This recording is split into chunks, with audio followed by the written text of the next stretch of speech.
Chapter 48, at Encinitas in California. A surprise, sir. During your absence abroad, we have had this Encinitas Hermitage built. It is a welcome home gift. Sister Gayanatma, smiling, led me through a gate and up a tree-shaded walk. I saw a building jutting out like a great white ocean liner toward the blue brine.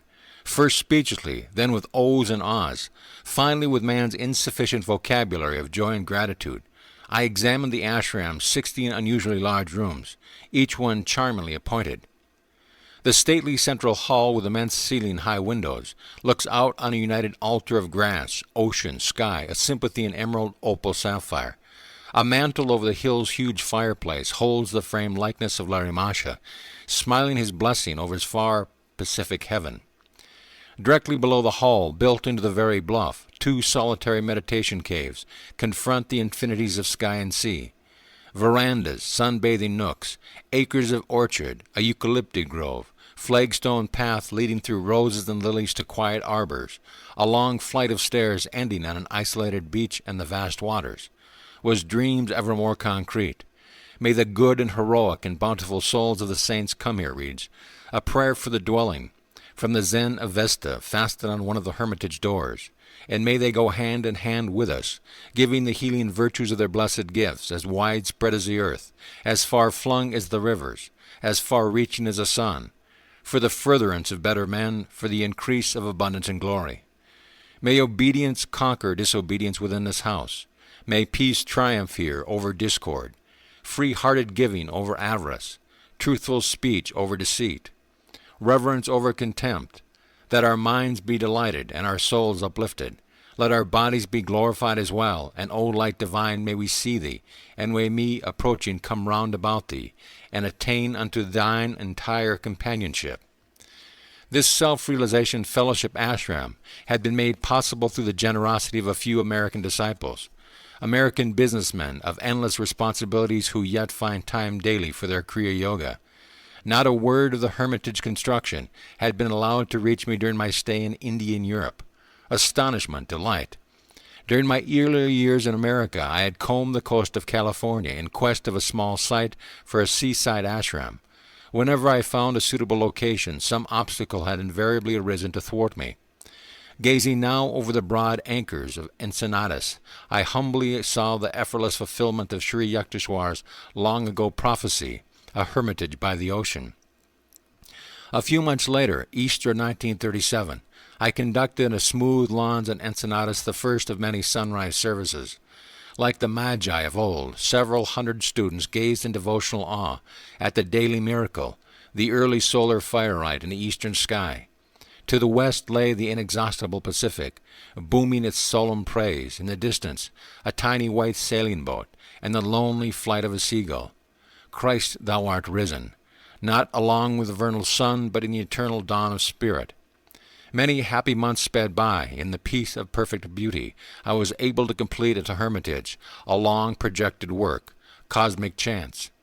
I set to English words and Western musical notation about 40 songs, some original, others by adaptation of ancient melodies, including were the Shankara chant, No Birth, No Death, 2 favorites of Sri Yukteswar's, Wake, yet wake, O my spirit, and Desire, my great enemy, the hoary Sanskrit hymn to Brahma, old Bengali songs, What lightning flash, and I have heard thy name, Tagore's Who is in my temple, and a number of my compositions, I will be thine always, in the land beyond my dreams, come out of the silent sky, listen to my soul call, in the temple of silence, and thou art my life. For a preface to the sound book, I recounted my first outstanding experience with the receptivity of Westerners to the quaintly devotional airs of the East. The occasion had been a public lecture, the time April 18, 1926, the place Carnegie Hall in New York. Mr. Hunsicker I had confided to an American student. I am planning to ask the audience to sing an ancient Hindi chant, O God Beautiful. Sir, Mr. Hunsicker had protested, these Oriental songs are alien to American understanding. What a shame if the lecture were to be marred by a commentary on overripe tomatoes. I had laughingly disagreed. Music is a universal language. Americans will not fail to feel the sole aspiration in this lofty chant. During the lecture, Mr. Hunsicker had sat behind me on the platform, probably fearing for my safety. His doubts were groundless. Not only had there been an absence of unwelcome vegetables, but for 1 hour and 25 minutes the strains of "O God Beautiful" had sounded uninterruptedly from 3,000 throats. Blaze no longer, dear New Yorkers, your hearts had soared out into simple paean of rejoicing. Divine healings had taken place that evening among the devotees chanting with love the Lord's blessed name. The secluded life of a literary minstrel was not my role for long. Soon I was dividing every fortnight between Los Angeles and Encinitas. Sunday services, classes, lectures before clubs and colleges, interviews with students, ceaseless stream of correspondence, articles for East-West, direction of activities in India and numerous small centers in American cities. Much time was given also to the arrangement of Kriya and other self-realization fellowship teachings into a series of studies for the distant yoga seekers, whose zeal recognized no limitation of space. Joyous dedication of the Self-Realization Church of all religions took place in 1938 at Washington, D.C. Set amidst landscape grounds, the stately church stands in a section of the city aptly called Friendship Heights. The Washington leader is Swami Paramahansa, educated at the Ranchi School and Calcutta University. I had summoned him in 1928 to assume leadership of the Washington Self-Realization Fellowship Center. Paramahansa, I told him during a visit to his new temple, this eastern headquarters is a memorial in stone to your tireless devotion. Here in the nation's capital you have held aloft the light of Larry Mash's ideal. Paramahansa accompanied me from Washington for a brief visit to the Self-Realization Fellowship Center in Boston. What joy to see again the Kriya Yoga band who had remained steadfast since 1920. The Boston leader, Dr. M. W. Lewis, lodged my companion and myself in a modern, artistically decorated suite.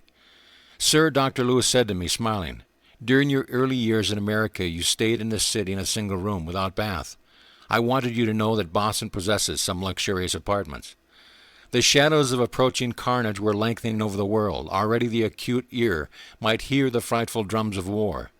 During interviews with thousands in California and through the worldwide correspondence, I found that men and women were deeply searching their hearts. The tragic outer insecurity had emphasized need for the eternal anchorage. We have indeed learned the value of meditation, the leader of the London Self-Realization Fellowship Center wrote me in 1941, and know that nothing can disturb our inner peace. In the last few weeks during the meetings, we have heard air raid warnings and listened to the explosion of delayed action bombs. But our students still gather and thoroughly enjoy our beautiful service. Another letter reached me from war-torn England just before America entered the conflict. In nobly pathetic words, Dr. L. Crannon Bing, noted editor of the Wisdom of the East series, wrote, "When I read East-West, I realize how far apart we seem to be, apparently living in two different worlds. Beauty, order, calm, and peace come to me from Los Angeles. Sailing into port as a vessel laden with the blessing and comfort of the Holy Grail to a beleaguered city. I see as in a dream your palm tree grove and the temple at Encinitas, with its ocean stretches and mountain views, and above all its fellowship of spirituality-minded men and women, a communion comprehended in unity, absorbed in creative work and replenished in contemplation. It is the world of my own vision, in making of which I hope to bear my little part. And now, perhaps in the body, I shall never reach your golden shores nor worship in your temple. But there is something in more to have had the vision, and know that in the midst of war there is still a peace that abides in your harbors and among your hills. Greetings to all the fellowship from a common soldier, written on the watchtower waiting for the dawn. The war years brought a spiritual awakening among men whose diversions had never before included a study of the New Testament. One sweet distilment from the bitter herbs of war. To satisfy a growing need, an inspiring little self-realization church of all religions was built and dedicated in 1942 at Hollywood. The site faces Olive Hill and the distant Los Angeles Planetarium. The church, finished in blue, white, and gold, is reflected amidst the water hyacinths in a large pool. The gardens are gay with flowers, a few startled stone deer, a stained glass pergola, and a quaint wishing well. Thrown in with the pennies and kaleidoscope wishes of man has been many a pure aspiration for the soul treasures of spirit. A universal benignity flows with small niches with statues of Larry Masha and Sri Yukteswar, and of Krishna, Buddha, Confucius, St. Francis, and a beautiful mother-of-pearl reproduction of Christ at the Last Supper. Another self-realization church of all religion was founded in 1943 at San Diego, a quiet hilltop temple. It stands in a sloping valley of eucalyptus overlooking sparkling San Diego Bay. Sitting one evening in this tranquil haven, I was poring over my heart in song. Under my fingers was a sweet-toned organ of the church. On my lips the yearning plaint of an ancient Bengali devotee who had searched for eternal solace. In this world, mother, none can love me. In this world they do not know love divine. Where is their pure, loving love? Where is their truly loving thee? There my heart longs to be. My companion in the chapel, Dr. Lloyd Kennel, the San Diego Center leader, was smiling a little at the words of the song. Tell me truly, Paramahansa, has it been worth it? He gazed at me with an earnest sincerity.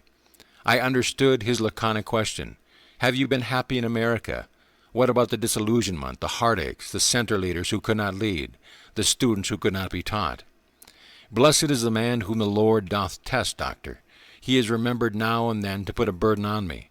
I thought then of all the faithful ones, of the love and devotion and understanding that lay in the heart of America. With slow emphasis I went on, but my answer is yes, 1,000 times yes. It has been worthwhile. It has been a constant inspiration more than I ever dreamed, to see East and West brought closer in the only lasting bond, the spiritual. Silently I added a prayer. May Babaji and Sri Yukteswarji feel that I have done my part, not disappointing the high hope in which they sent me forth. I turned again to the organ. This time my song was tinged with martial valor. The grinding wheel of time doth mar full many a life of moon and star, and many a brightly smiling morn, but still my soul is marching on. Darkness, death, and failures vied. To block my path they fiercely tried. My fight with jealous nature strong, but still my soul is marching on. New Year's week of 1945 found me at work in Encinitas study, revising a manuscript of this book. Paramahansa, please come outdoors. Dr. Lewis, on a visit from Boston, smiled at me, pleading me from outside my window. Soon we were strolling in the sunshine. My companion pointed to new towers in process of construction along the edge of the fellowship, properly adjoining the coast highway.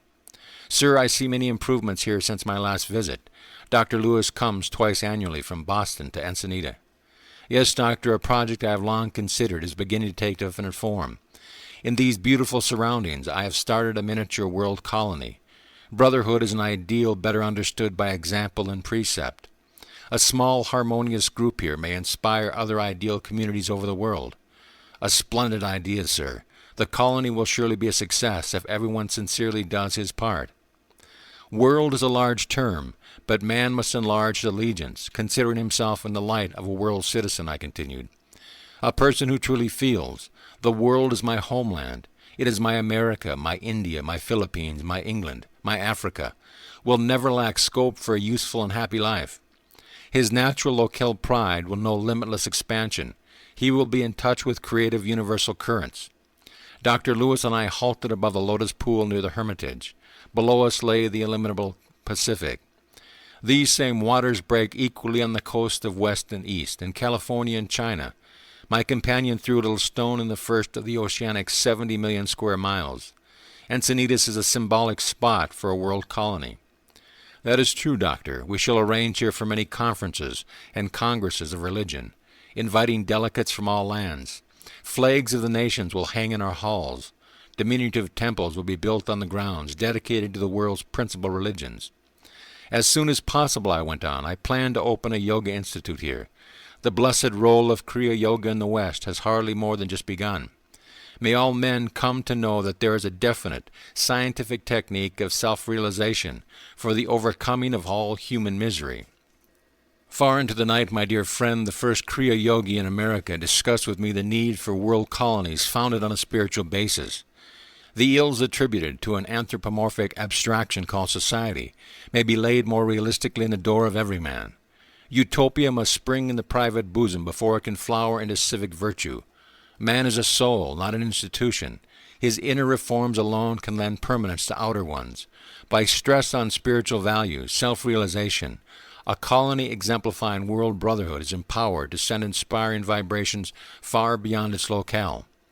August 15, 1945. Close of global World War II. End of a world. Dawn of an enigmatic atomic age.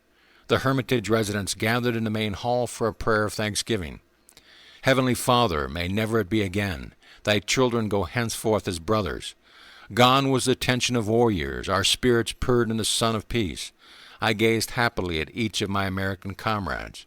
Lord, I thought gratefully, Thou hast given this monk a large family. End of chapter. End of book.